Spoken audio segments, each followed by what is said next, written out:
Hey, what's going on, guys? It's Noshoes and we're back with another one. Today, I'm going to show you how to get through your first day using Ableton. Alright guys, so here we are in Ableton Live 12. Most of what I am about to show you has been the same since Ableton Live 10, but if you're just getting started, you're probably in Live 12, whether it's the intro license, the suite license, whatever it is you're using, all of this will still apply. So the first thing we got to figure out is sound coming out the right hole. That's probably the biggest issue you're going to have as a beginning audio engineer, producer, whatever it is that you are trying to do. Getting sound to come out of the box, it's the worst, it's the most annoying part, it's the first thing you got to overcome. So if you're on a PC, we're going to come over to options. That's generally where you're going to want to look in every DAW. Then we're going to come down to settings. Now we're looking at the audio settings. It opens up directly to them, probably because I had them opened last. And right now we can see that my setting, or at least I can see, I know the screen is pretty small for you, I did make the cursor larger, but we can see that my audio output device is set as speakers, Realtek. That's what's running the audio through my computer right now. It comes out into my monitors, and then my headphones come out of my monitors. It's pretty convenient, nice and easy. Maybe not the greatest setup, but it works just fine for what I need to do.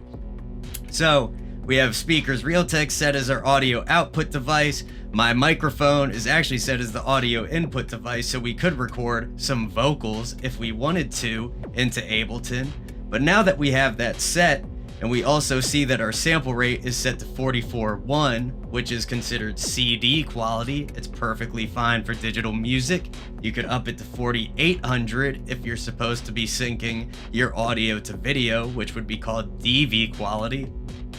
You could do that as well.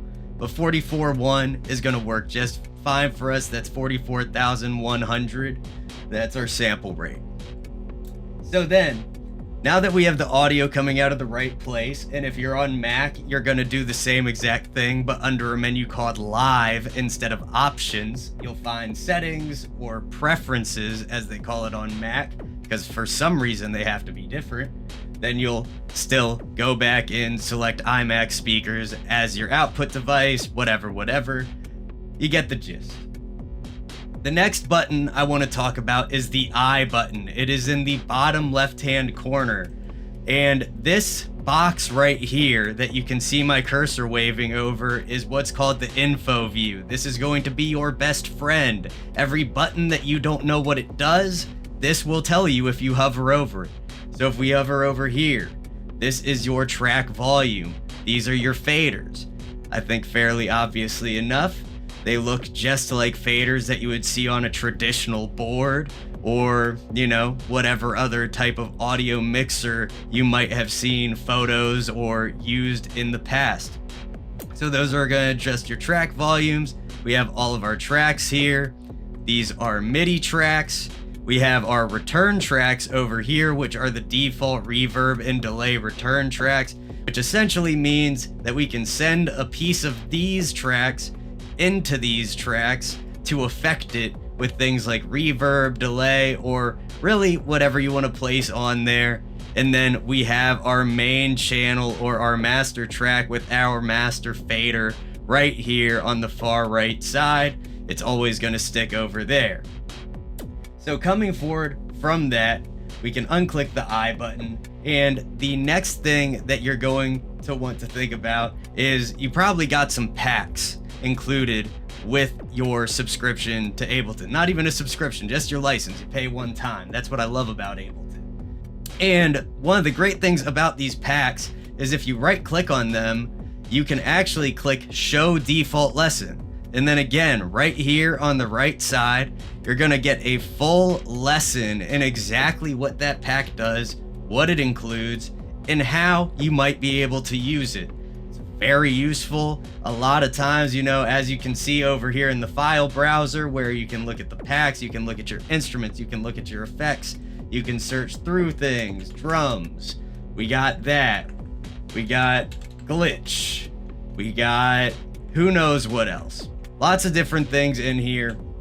We can go through all these different little menus. And again, I apologize for the size of the screen. I just have not found any way to make Ableton look good zoomed in. And, you know, forgive me, I'm an audio guy. That's why I'm here doing this video and not doing a Premiere Pro video. Regardless, those default lessons will help you get an idea of what's going on when you're first starting out with a lot of these packs that you might not have any idea what they do. I know there's a lot of stuff I haven't figured out what it does yet. And then what we're going to look at right now is currently we are in session view. This is the view that allows you to work non-linearly on clips. If we hit tab, now I am in arrangement view. This allows me to work linearly. This allows me to work on what we call a timeline and allows me to set up a full-length track where it can transition from intro to verse to hook to verse to hook to da-da-da-da-da, whatever you might have, whatever you want to put here. Now it'll happen in a straight line rather than just by clicking on these clips. Once you get through that and you have everything set up, you have audio coming out the right spot, the next big thing you're going to want to be able to do is set up your MIDI controller. I use my computer's keyboard as a MIDI controller. It's the easiest thing for me. And typically I tend to click and drag my MIDI notes anyway, because I just prefer to do it that way. It allows me to kind of look at it as if I'm reading sheet music. And that happens in a window like this, which is called the MIDI editor window. So you see there are notes here. We have a scale. We have some options on the left side that we can explore at a later date.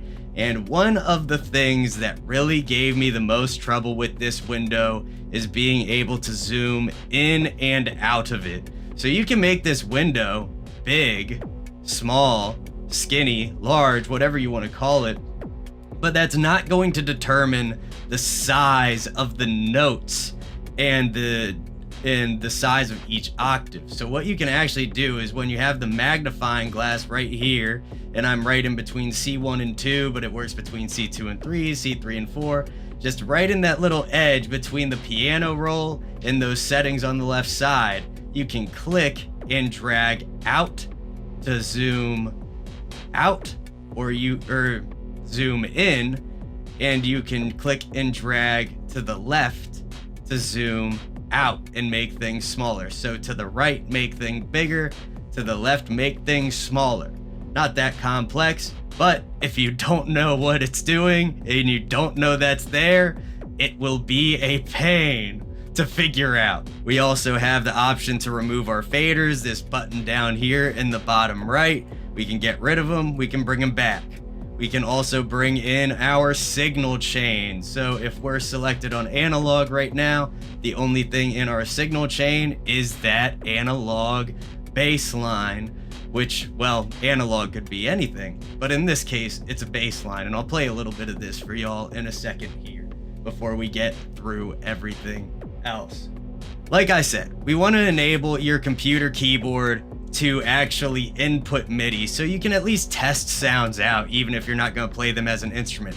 So the first thing we want to do is come up here, right here between the draw tool and the key button, and we're going to press the button that looks like a keyboard.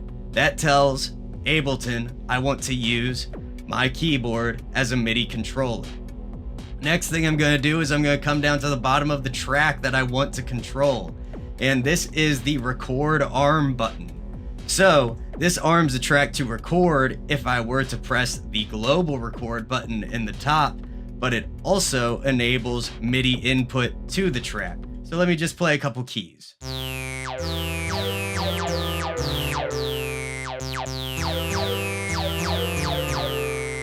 And that's just with my MIDI, that's just with my regular keyboard.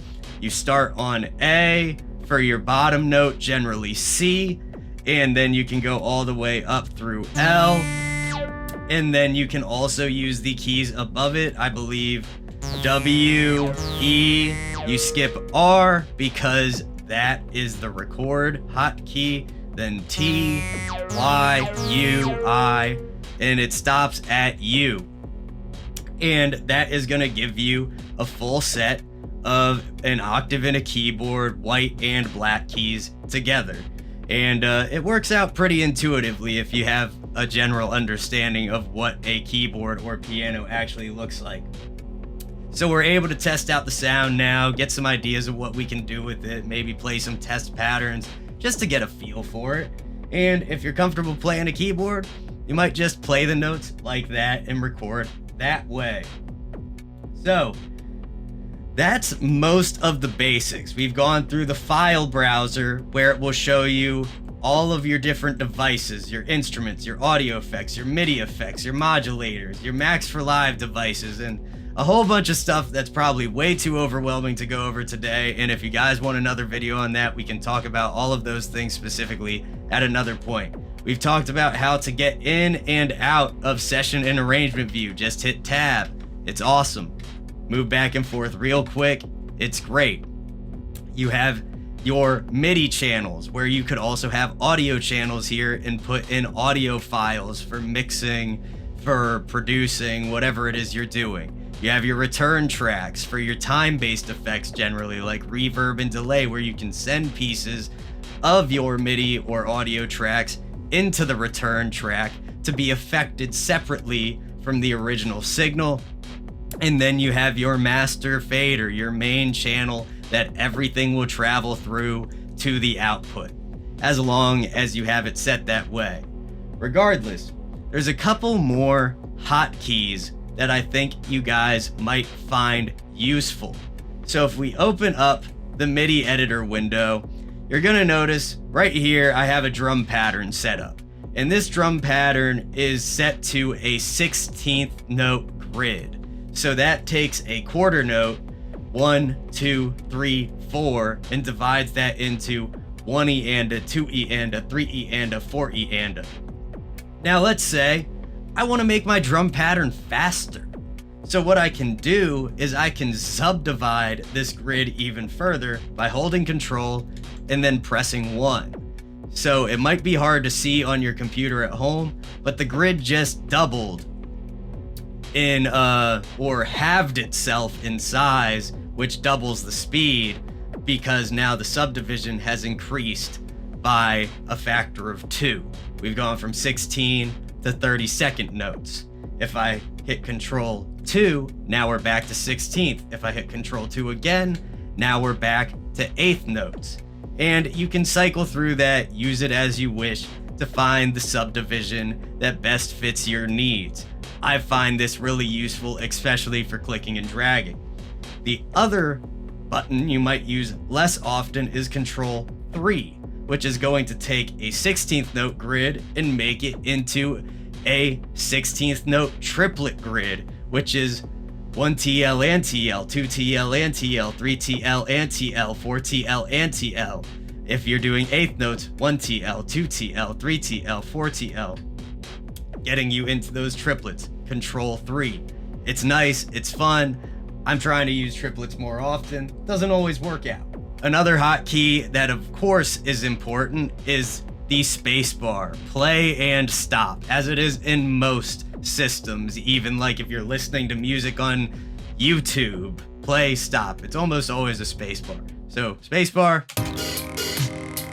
and you'll notice right now we're playing on these clips with the green arrows. Analog, Sunwash Kit, and Pizza to Go.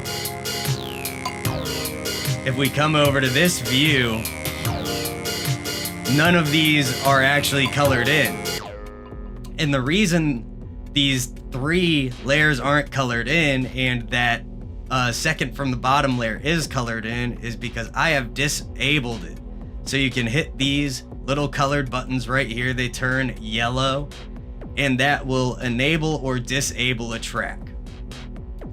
What we can do is come over to arrangement view, and now we can allow ourselves to work in time. So we hit those arrows on the right side. Now everything's nice and bright and colored in, and we can actually listen to a little bit of what was happening. This is a beat I start working on stream. We stream every Monday. Come check it out.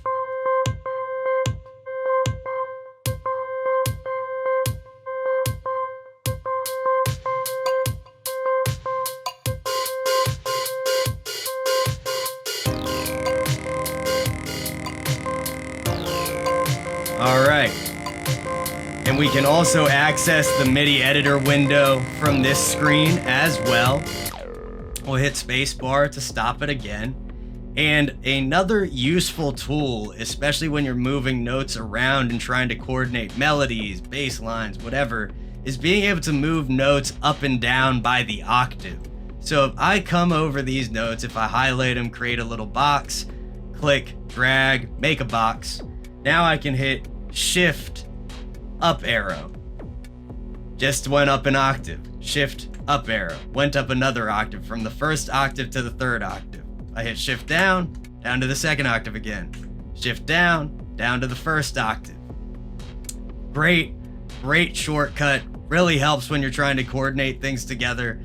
I love all of those hotkeys for the MIDI editor window. As somebody who clicks and drags, they're really helpful. So that's about all the hotkeys, and that brings us to saving your first set. Obviously, save as, easy. It's like every other system you'll ever use.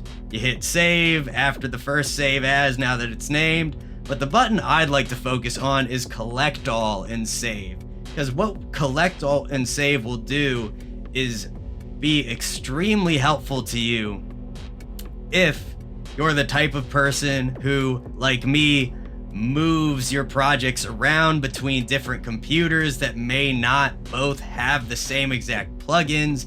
Maybe you're sending a project off to someone who also works in Ableton and you don't know if they have all of your plugins, all of your sounds, all of your instruments, all of the samples maybe that you gathered. Collect all and save is the answer to your problems, because it will take every sound, every sample, every plugin, every effect, whatever it is, and save it into the project files. So that way, when you hand it off to someone else or put it onto a different computer, that also has Ableton, you will have access to everything that you need. It is all there within the project files. You won't have to worry about locating files and all of that nonsense. And then finally, the last thing being said there is, if you do not press collect all and save, even if your project is staying on the same computer, there's something you want to avoid, which is reorganizing your files afterwards. And I know it's tempting sometimes. Sometimes you start a random project and then you're like, oh, this is actually getting good. I kind of want to clean up my files. And then you go and you take all your samples and you put them in a new folder within a folder, so that way they're nice and clean and you can get even more stuff in that folder and leave it organized. Well, guess what? The next time you open up your live project, you are going to have to locate all of those files. Maybe it's not that much of a pain, but it will save you so much time to just leave them the way they are. And if you really feel the compulsive need to just move those files around and put them in a different place, hit collect all and save first. And then all your problems are gone, because now the project is going to locate those files from within the session files rather than locating them in the various spots on your computer that you may have left them beforehand. But that's about it, guys. Ableton, it's a lot to look at. It's scary at first. I get it. It's overwhelming. There's a lot that you can do in it. It's a very powerful piece of software. And just to end it off here, I do want to show you guys how simple it is to pull in an instrument and just start making noise. So let's bring in another instrument to this set. We'll disable all of these tracks. Actually, we don't even need to disable them. And so let's say we're over here in the file browser. We're going to click on Impulse. And for the sake of example, we'll pick Soft Saturated. What's that do? And these are like weird drum kits. So we're going to come down to Granulator 3. Cello Press. Alright, so now we got a cello sound. We already have the keyboard button pressed up in the top right. And the file actually came into a channel already pre-record enabled. So now all I have to do is press A or any of the keyboard keys that correspond to actual MIDI notes, and we're playing.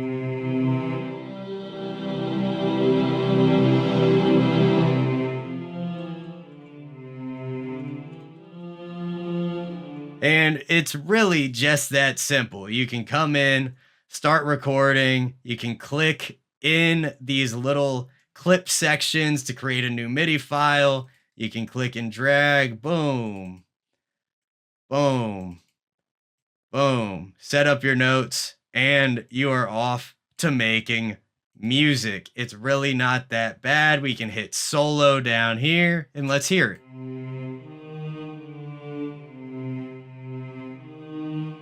And you know, look, it's a simple pattern. It's not gonna win any awards, but we're making music. Look at that. 5 seconds.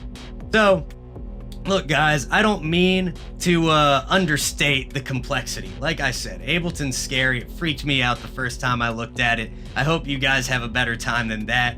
But this is the basics of how you get started. Thanks for hanging out and taking a look at that. I hope that was helpful to some of you, if not all of you. If you got any other questions, let me know in the comments down below. Don't forget that Penny God's video ambiences dropped earlier today on all platforms. Check out my link tree in the description. Check out the video on YouTube. The full reel is up here, and everything else that I have to offer. We got a great Discord community, a bunch of fun stuff like that. So much love to everybody in the Noshoes gang. Let me know what you guys want to see next time, and I will catch you all later.